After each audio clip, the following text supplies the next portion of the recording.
Hey guys, Chris Morant here again to continue the SBX-2 build. In this video we'll be installing the engine into the car. Before we do so, we got to finish getting it prepared with the clutch bell and moving the fuel inlet where we're going to need it, and the actual carburetor ball where we need it to. So we'll get this finished set up, and then we'll get it installed in the car. So the first thing we're going to do is rotate the fuel nipple around. So just loosen the high-speed needle and then rotate it around until it's kind of pointed forward but angled out a little bit, because your fuel tank's gonna probably be set right in here and you want it to be able to go beside the fuel tank. So I kind of point it towards the exhaust nipple is kind of what I do. You can either use pliers for this or the wrench size that fits this hex on here is 8mm. So I have a little 8mm wrench that I'm using. Tighten that back down, but don't go extreme with it. Just tighten it tight. And then for the throttle ball here, you'll have to set that basically when it's in the car.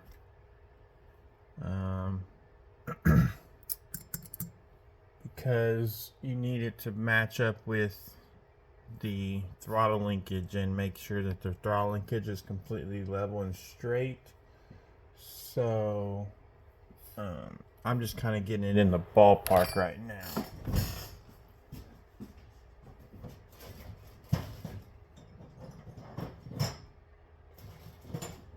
But I was able to check one of my other engines and kind of see where it goes so I can get an idea, and it looks to me like it's at the same, kind of pointed at the towards the end of where the fuel inlet is. This ball kind of matches up that same angle, so I just kind of eyeball it pretty good for now, get it that way it's close when I put it in the car, and then I'll make final adjustments when it's in the car. So after I've got that there, we're going to take 2 of these tiny rubber bands. They're like hair ties or hair bands or something like that, I think is what they are. Take 2 of those. We'll go around the air filter spot and put those on there. You got to go around the air filter where the air filter goes, not where the high-speed needle is, because if you stretch them all the way to the high-speed needle, they'll actually be too tight and they'll break. Even though they'll stretch out that far, once they get where they're hot and they're being used and they're stretched that far, they'll break really easy. So go around the filter boot and then use 2 of them, and they'll last longer, and you'll get enough strength off of using 2 versus 1. Okay, so now then let's get the clutch bell installed here.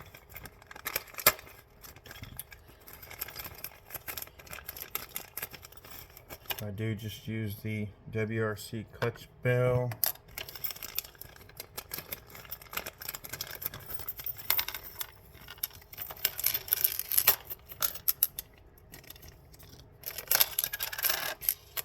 Okay,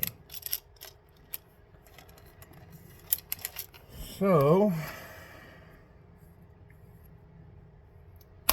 for that I need to get some clutch bearings. I use J&T Ultimate clutch bearings. Pretty much the best bearings out there in my opinion. So Using a high quality clutch bearing will definitely make your nitro life a lot easier and better. Go ahead and pop those in. So before you slide the clutch bell on, you're gonna want to put a shim on here to space the clutch bell a little bit up off the flywheel. So I'll be using a thicker shim for that. I'll be using a 0.3 millimeter thickness shim, which is a little bit thicker than a standard clutch shim.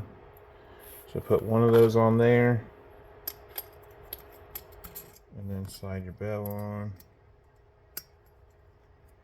And then you just want to make sure that you can push on your bell really hard and it don't grind on your flywheel. I'm actually going to use 2 of those based on the look of that.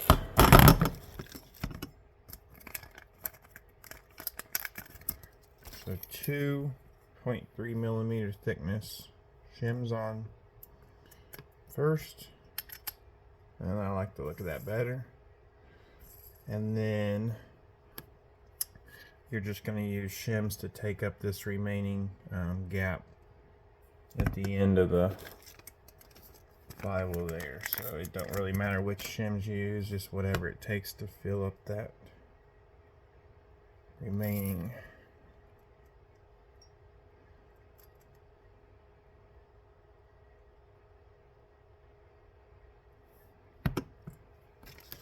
And then for the clutch screw, you can use the standard cap head that comes with it, but I don't really recommend that, honestly.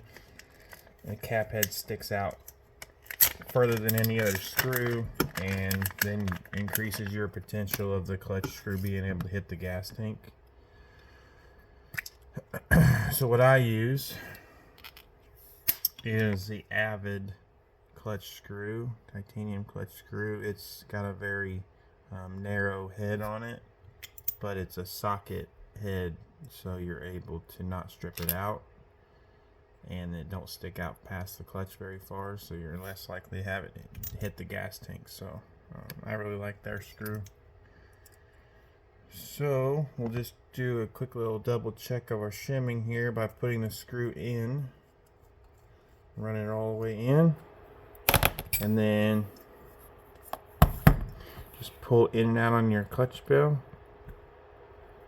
and make sure there's no, I don't run any play at all, or as little as I can get, basically, is what I do.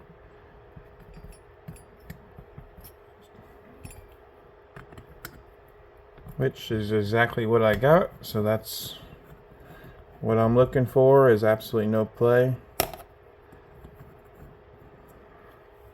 So we'll pull the screw back out. I'm gonna put just a tiny bit of Loctite on here, nothing crazy, and wipe it off so there's no globs or anything. So it's just in the thread, just barely any at all. And then we'll put this back on here.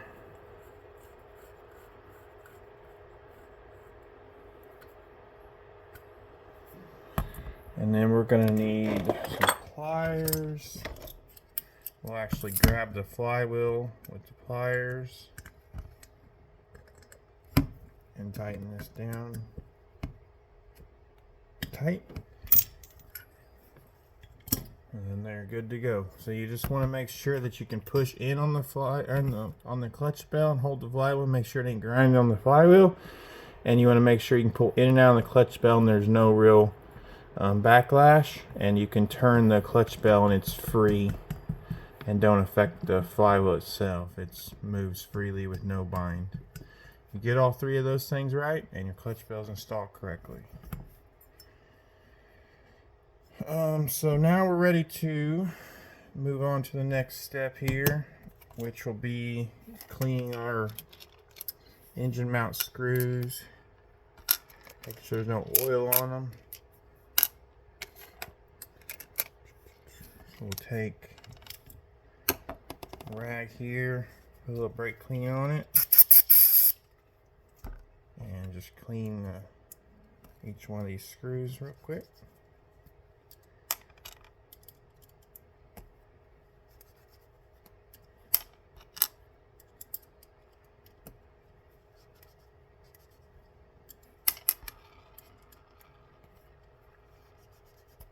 All right.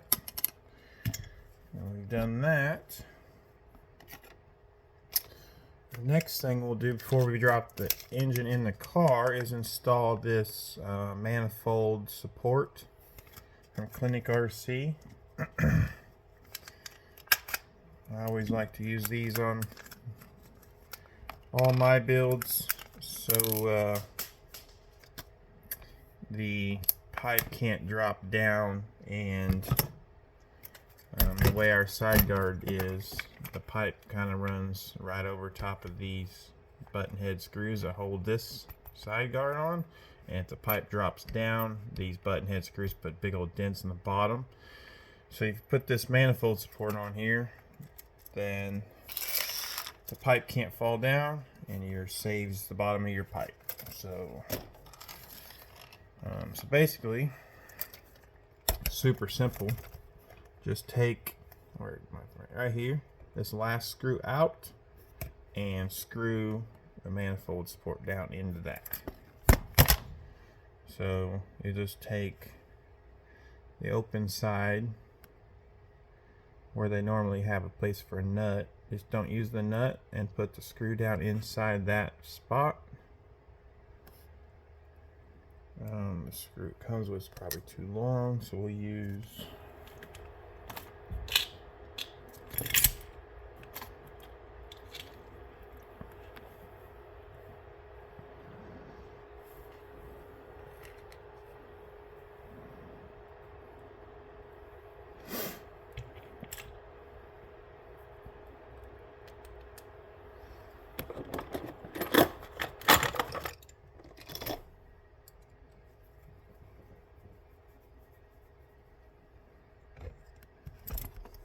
that would work.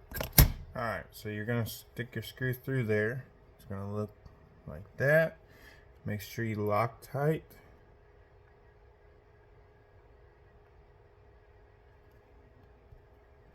And then just screw it down in there.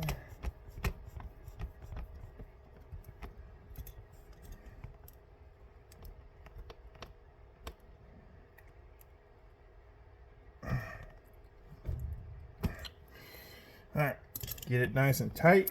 It'll look like that, and you'll have a nice manifold support for the manifold will rest right here. Once we've done that, we're ready to go ahead and get our motor mount in there. I think I said in a different video, maybe, I do use the one-piece WRC mount, one solid piece. It's the optional mount. This is the mount that comes with the kit. It's a two-piece motor mount. This is typically what companies send with their kits. I think Mugen, S-Works, I think pretty much a lot of the companies send them out like this. To me, these are just super hard to work with and get your engine alignment set right and the mesh and everything just set where you're not going to have problems, and it's just hard to deal with. So highly recommend getting the one-piece mount.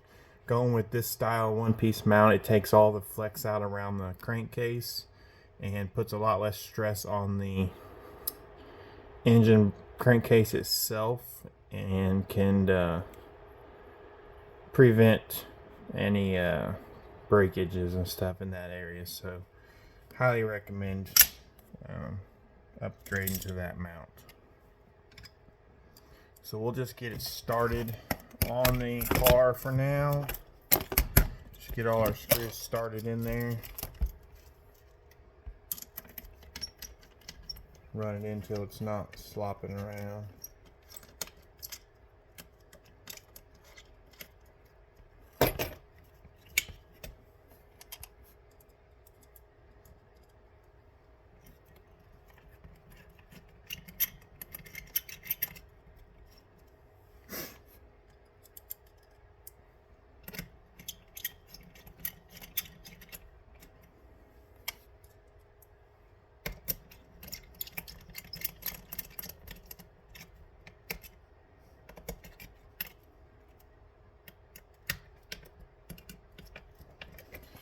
Alright, so we got the engine mount started in there. So now we can bolt the engine up. So for the engine mounting, I'll be using Avid titanium engine screws. These screws are absolutely awesome, if I was to say so myself. These screws are a really deep socket for the 2.5 ball driver, so I actually have less problems pulling these in and out than any other screw I've ever used for my engine, steel screws or whatever. So these are really nice screws I like to use. So you can see they're really deep sockets, so the 2.5 ball driver really fits in there nice. Comes with these lock washers, and recommend using those. And I'm not sponsored by Avid at all, so I just use their product because I really like it. So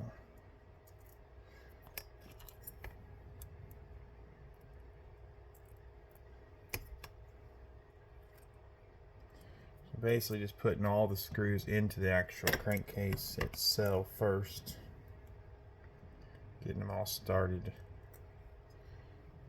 in there. Once I got all 4 of those in there, we'll just set the engine right down in.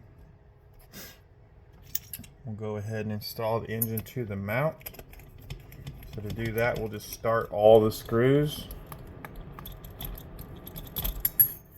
Don't tighten them tight yet. Run down in here.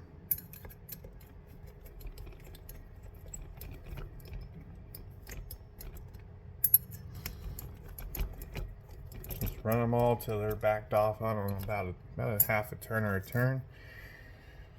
Then we got to that point, we're going to tighten the lower mount. Just tighten it tight in any place on the car, no real area. All right. So we have the engine just sitting on the mount. The engine mount is basically as loose as it'll go, and I've tightened it down tight. Now what we're going to do to mount the engine to the actual mount is I'm going to push the engine with my finger, pushing it away from the actual spur gear. So basically twisting it on the mount as loose as the gear mesh would possibly be able to go. So with the screws loose, I'm gonna put, no way to do that. I'm gonna put pressure on the crankcase, pushing it away from the spur gear, and then while I'm doing that, I'm gonna tighten the engine screws down.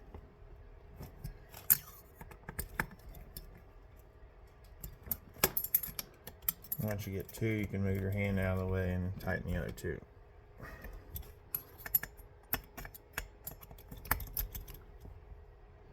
Alright, so that has made the engine mounted to the mount with the engine twisted away from the spur gear, so the gear mesh is as loose as it could possibly be on that mount.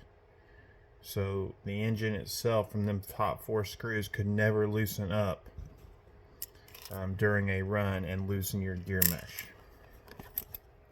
So now that we have the engine on the mount, now we're going to go and set the actual gear mesh itself with the lower screws from the bottom with the actual mount. So we'll loosen all 4 of these back up. We'll let the engine fall all the way down till it's against the spur gear. I'm going to set the car up on its bumper. I'm going to push down on the engine, squaring it up, and then we'll tighten down 2 of these engine mount screws, and then we'll see where we're at on our mesh. And you want just a tiny bit of back and forth play in your gear mesh. You don't want anything excessive. Try to show.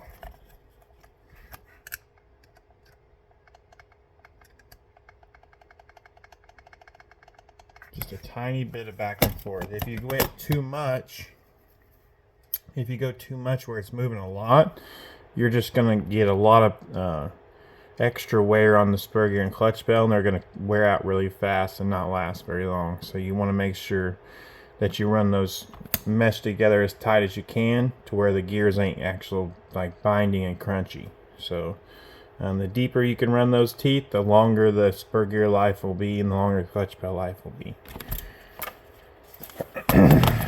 So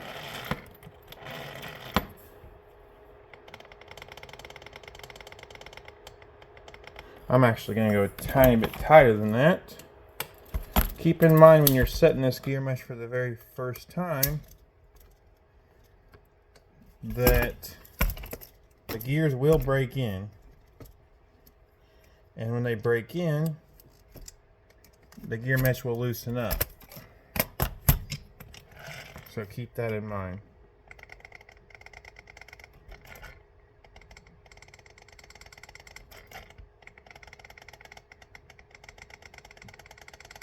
I like that right there. So when you get it where you like it and you got two of the screws tightened down, just flip your chassis all the way over like this, pull one screw out at a time, and add your Loctite to that screw. Now this is something you want to Loctite heavily, so coat the whole screw with Loctite. And this is something that you basically will never remove off your car for the life of the car. At least for me, that's what I do. So I Loctite these like I never want to take them out. And then I don't take these loose unless I'm changing my chassis plate. Always remove the engine from the top 4 screws.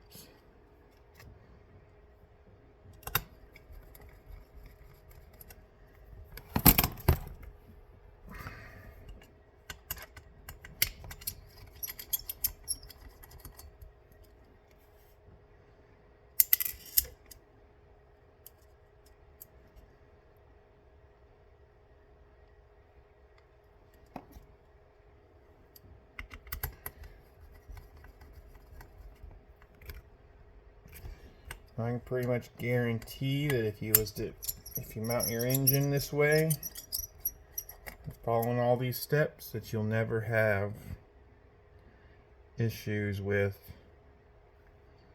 premature wear on your gears or broken teeth on your gears or anything like that. Good, reliable nitro running car. So there we go. We got those Loctite. So we'll just do a quick double check to make sure our gear mesh is right where we had it. Yep, that's perfect. Next step, before we're done mounting our engine, is going to be the pipe support. So this is the stock pipe support, which works fine. It's just a lot smaller wire, so it will bend pretty easily, and I've even seen them break from some guys. So I'll use a heavier duty one, which can be purchased from J&T Bearing Company. So we'll get that installed here. Now the first thing I gotta do to install this is I have to take this end where the pipe's going to be going through, and I gotta bend it at an angle, like kind of like this, because where the alpha pipe hole is, it's kind of angled towards a little bit towards the inside of the car. Because if I ran it straight up and down, this would be pointed down quite a bit, the stinger. And I like the stinger to be coming more a little bit straighter out of the vehicle. I don't mind it, slightly pointed down, but I don't want it like massively pointed down towards the dirt. So just a small little modification that I make. It's nothing crazy. We'll just get some tools here and See what we can do. Shouldn't be too big of a deal. Spin that. See? Pretty easy. I might not be the right amount of bend, but we'll put it in the car and see what we got. So the first thing I would say would be to go ahead and get this little hanger mount put in. We'll just clean this screw off.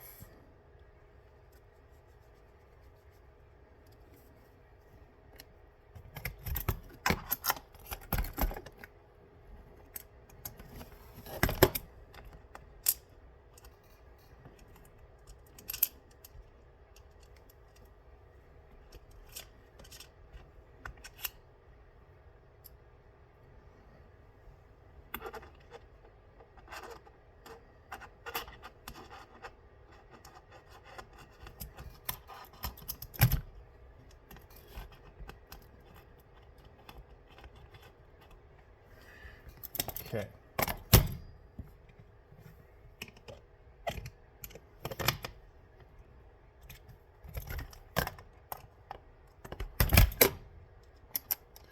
Now then, we'll take this and we'll go put this in up through the pipe.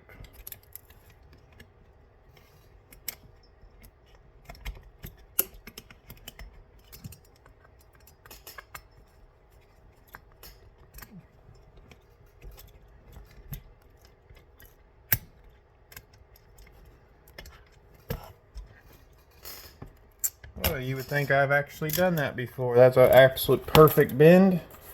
So it come out looking like this. So this bend basically came out perfect for that hole, and then run it straight into there. Now all there is to do is line everything up so that it's right where it needs to be, and then tighten all the set screws down and Loctite the bottom. We'll just go ahead and do that real quick. You want to make sure your pipe, basically when you're tightening it down, the only thing to that is make sure that it's not sitting here on the side guard, and I like to make sure that it's nice and straight, it's not angled. It's mainly just for the looks, and you want to make sure that you go look underneath the side guard where the pipe is at, and make sure the side guard's not setting on the, or the pipe is not setting on the side guard or anything like that, because when you have landings of that, if it's setting on the side guard, it'll flatten out the bottom of your pipe. So make sure you leave a gap in there, and just look from the back side of the vehicle and look up under there. Make sure there's a nice gap.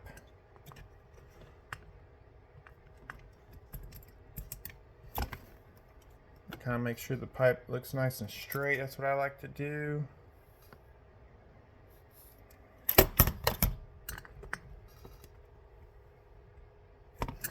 And then tighten everything down. Should be good. So on the set screw that goes in that little hanger mount, I will put some Loctite on that. Nothing crazy, but just a small amount.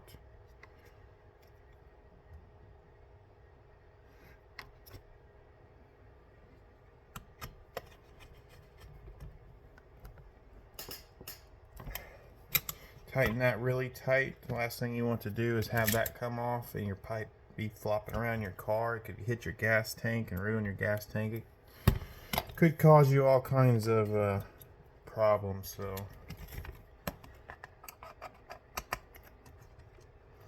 then all there's left to do is Loctite this bottom screw for this mount here. And with those other set screws tightened down, this should be,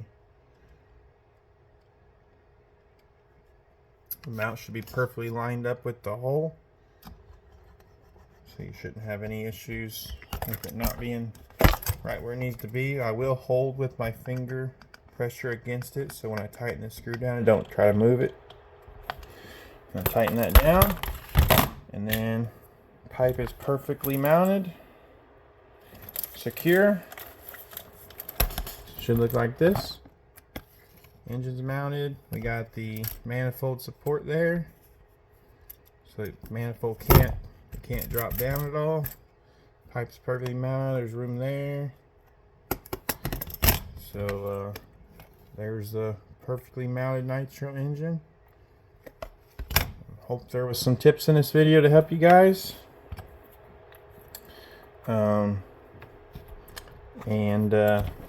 Yeah, so thanks for watching, and continue as we'll continue on with this build. We'll get the move on to the next steps here in the next couple of videos, and thanks for watching. Like and subscribe. We'll see you in the next one.